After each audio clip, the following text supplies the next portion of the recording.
Hello నమస్తే అండి. నేను మీ గాయత్రి కదంబాల. గత కొన్ని రోజులుగా టీడీపీ నాయకులు చెలరేగిపోతున్నారు. కొన్ని వివాదాల్లో కూడా చిక్కుకుంటూ ఉన్నారు. ఇలా చెలరేగిపోతున్న ఎమ్మెల్యేలకు చంద్రబాబు నాయుడు గారు గట్టి హెచ్చరికలు జారీ చేశారు. చట్టపరంగా చర్యలు తీసుకోవడానికి ఏమాత్రం వెనుకడుగు వేయమంటూ కూడా హెచ్చరించడం జరిగింది. అయితే అధికార పార్టీలో ఉండి ఇలా బాధ్యతారహితంగా వ్యవహరించడం ఏంటి అంటూ కూడా ఆయన ప్రశ్నించారు. అయితే నిన్న జరిగిన కేబినెట్ సమావేశాల్లో ఈ అంశాలన్నీ లేవనెత్తినట్టుగా తెలుస్తోంది.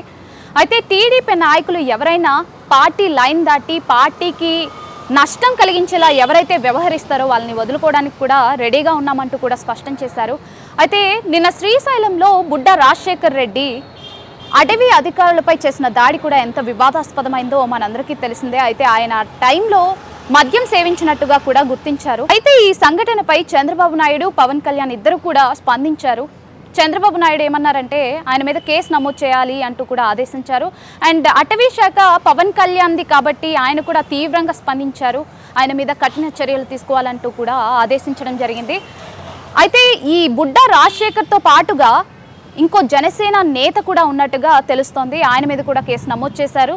అయితే గుంటూరు తూర్పు ఎమ్మెల్యేతో పాటుగా ఆమ్దల వలస ఎమ్మెల్యే కూన రవి కూడా కొన్ని వివాదాల్లో చిక్కుకున్నారు.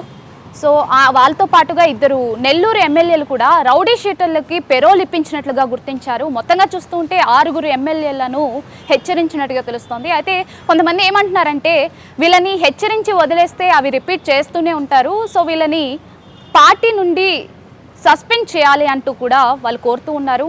మరి కూటమి ప్రభుత్వం ఎలాంటి యాక్షన్ తీసుకుంటుందో మనం కొన్ని రోజులు వేచి చూడాల్సిందే.